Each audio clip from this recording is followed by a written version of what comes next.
अडानी पर आर पार की। जी हां, राहुल गांधी के लंदन वाले बयान पर संसद में तूफान खड़ा करने वाली बीजेपी को आज विपक्षी दलों ने चौंका दिया।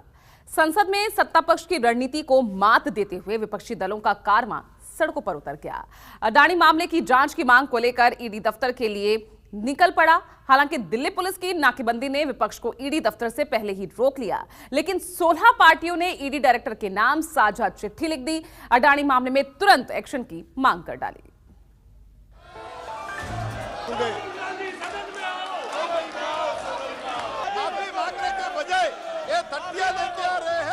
सभी अपोजिशन पार्टी के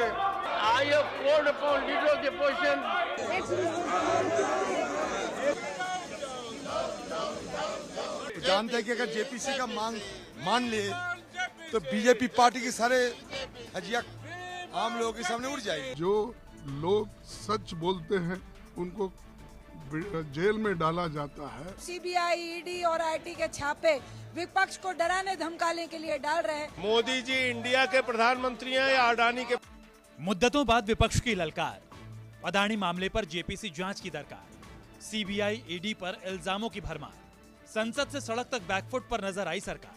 लोकसभा में राहुल का लंदन नामा, राज्यसभा में भी भारी हंगामा, संसद से सड़क तक हाई वोल्टेज ड्रामा। प्रश्नकाल प्रश्न संख्या 201 सीपी जोशी जी। लंदन में राहुल गांधी के बयान को लेकर लगातार तीसरे दिन भी संसद में सत्ता पक्ष ने खूब शोर मचाया। कभी भी तख्तियां, नारेबाजी सदन में अलाउ नहीं है। लोकसभा में बीजेपी की पूरी टोली राहुल गांधी से माफी की मांग को लेकर नारेबाजी करने लगी।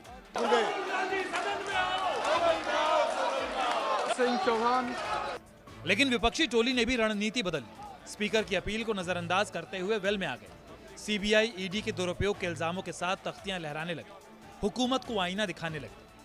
बाकी देशों में जाके ऐसे बात करना और भारत एक सॉवरेन कंट्री है, बाकी देशों को इंटरवीन करने के बुलाना भारत का घोर अपमान है सर। तो इस घोर अपमान करते हुए माफी मांगने के बजाय ये तख्तियां लेके आ रहे हैं। ये तख्तियां लेके आने वाले के लिए एक्शन होना चाहिए। राज्यसभा की सूरत लोकसभा से बेहतर रही, लेकिन राहुल गांधी से माफी मांगने की नारेबाजी यहां भी देर तक गूंजी। विपक्षी सांसदों ने भी सत्ता पक्ष की एक नहीं सुनी। खड़गे ने अपने नेता के बचाव में मोर्चा संभाला, पीएम मोदी के पुराने भाषणों का पुलिंदा खोला। मजबून ये कि लंदन में राहुल ने कुछ भी गलत नहीं बोला। फ्रीडम ऑफ स्पीच को कमजोर किया जा रहा है, सब टीवी चैनल्स को दबाया जा रहा है और जो लोग सच बोलते हैं उनको जेल में डाला जाता है। तो ये डेमोक्रेसी को ख़त्म करने की प्रक्रिया नहीं है तो और क्या है। तो इसीलिए माफ़ी का सवाल नहीं, और हम पूछेंगे उनको, आपने इतने कंट्रीज में जाके बात की, वो भी यहाँ के लोगों के कल्चर को और इंसानियत को अपमान किया, और उन्होंने तो सिर्फ डेमोक्रेसी पे बात। बजट सत्र के दूसरे चरण में विपक्ष संसद में सत्ता पक्ष के सियासी जाल में उलझ कर रह गया था। सोमवार से मंगलवार तक दोनों सदनों में बीजेपी के सांसद और केंद्रीय मंत्रियों की टोली राहुल गांधी के बयान पर आसमान उठाती रही। विपक्षी टोली ना तो महंगाई पर बात कर सकी, ना अडानी की कहानी कह सकी। ईडी और सीबीआई के दुरुपयोग पर भी नोटिस के बावजूद चर्चा नहीं हो सकी। तो इस घोर अपमान करते हुए माफी मांगने के बजाय ये तख्तियां लेके आ रहे हैं। ये तख्तियां लेके आने वाले के लिए एक्शन होना चाहिए, ये हमारा डिमांड है सर। लेकिन बुधवार का दिन बदला बदला दिखा। 16 विपक्षी दलों ने संसद छोड़ ईडी दफ्तर का रुख कर लिया।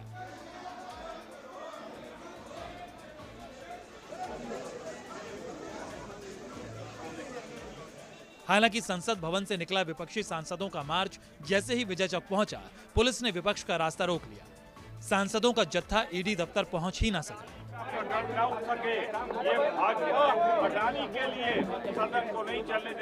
कुछ देर की नारेबाजी के बाद पूरी टोली संसद की तरफ लौट गई, लेकिन जो बात कहनी थी वो रोके ना रुकी। जो आदमी लाखों रुपए का घोटाला हुआ है, LIC बर्बाद हो गई है, स्टेट बैंक ऑफ इंडिया और दूसरे बैंक्स भी बर्बाद हो गए हैं। जो लोग अपने पैसे बैंक में रखते विश्वास के साथ और सरकार के भरोसे, वो पैसा सारे एक व्यक्ति को देकर उसको सरकार की संपत्ति खरीदने के लिए ये प्रोत्साहन सरकार कर रही है। देश में जब से भाजपाई सत्ता में आए हैं लोकतंत्र नहीं बचा है। अगर रूलिंग पार्टी में रह के आप घोटाले करते हैं तो आप वॉशिंग मशीन से धुले हुए हैं। अडानी घोटाला हुआ, हम जेपीसी की मांग कर रहे हैं। दूसरी तरफ सिर्फ डराने धमकाने के लिए आप सीबीआई, ईडी और आईटी के छापे विपक्ष को डराने धमकाने के लिए डाल रहे हैं। हम चाहते हैं, जेपीसी की मांग है कि जॉइंट पार्लियामेंट्री कमेटी बने। जो डिमांड ये मान नहीं रहे हैं।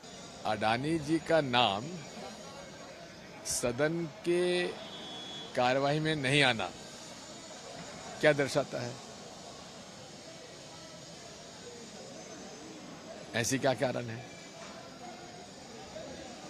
इतना भर समझ लीजिए, बात समझ में आ जाएगी। सर, आप लोग अडानी, जेपीसी ये नारे लगा रहे हैं, सरकार की तरफ से एक ही जो है आवाज उठ रही है, वो राहुल गांधी और उनकी स्पीच। क्योंकि वो नहीं चाहते कि अडानी जी की बात आई जाए, चर्चा में ना आए। JPC JPC JPC JPC ED इस मामले में एफआईआर दर्ज करके इन्वेस्टिगेशन शुरू करे। अडानी के खिलाफ कार्रवाई क्यों नहीं हो रही है? मोदी जी इंडिया के प्रधानमंत्री हैं या अडानी के प्रधानमंत्री हैं? ये देश जानना चाहता है। ये तानाशाही सरकार है, हम इन्हें झुकाएंगे। ये मार्च रुकेगा नहीं। मार्च के महीने में ये मार्च और तरीके इस सरकार की व्यवस्थाओं को, कुकृतियों को लगातार उजागर कर रहे हैं। ईडी तक पहुंचने नहीं देंगे क्योंकि ईडी हमारे यहाँ पहुंचती है अपोजिशन के यहाँ, लेकिन हम डरने वाले नहीं हैं। चाहे लालू जी हो, चाहे शिवसेना हो, एनसीपी हो, सभी विपक्ष के खिलाफ ईडी और सीबीआई जो टारगेट कर रही है ना, हम आखिर तक लड़ते रहेंगे, सड़क पर और हर जगह पे लड़ेंगे। सरकार तो अडिग रहेगी। सरकार की दिलचस्पी रह सकते क्या? तो जानते हैं कि अगर जेपीसी का मांग मान ले तो बीजेपी पार्टी की सारे धजिया आम लोगों के सामने उड़ जाएगी। बीजेपी की सारे जो नोटों की, बीजेपी की सारे भ्रष्टाचार आम लोगों के सामने साबित हो जाएंगे। इसलिए नहीं चाहेंगे जेपीसी हो। जब वो विपक्ष में थे तब चाहते थे, अब नहीं चाहते। देश सरकार और देश के सरकारों द्वारा एक कुछ औद्योगपति घरानों को विशेष लाभ पहुंचाने के लिए सहूलतें दी गई, रियायतें दी गई। इस बात को लेकर जांच होनी चाहिए ताकि तय तक जाया जा सके। ये हमारी मांग है। जॉइंट पार्लियामेंट्री कमेटी एक ऐसी निष्पक्ष जांच को मॉनिटर करे और जांच एजेंसी के रूप में ईडी और सीबीआई इसमें जांच करे। ये हमारी मांग है। इसको लेकर हम एक ज्ञापन पहुंचाना चाहते हैं ईडी तक। 16 विपक्षी सांसदों की टोली ईडी दफ्तर पर भले ही ना पहुंच पाई, लेकिन अपनी बात चिट्ठी के जरिए पहुंचा ही दी। ईडी डायरेक्टर के नाम अपनी चिट्ठी में एजेंसीज के हालिया एक्शन का जिक्र आया। अदानी ग्रुप के खिलाफ सबूतों का दावा भी हुआ। मांग ये कि अदानी मामले में तुरंत एक्शन लिया जाए, कार्रवाई में अब तनिक भी देरी न की जाए।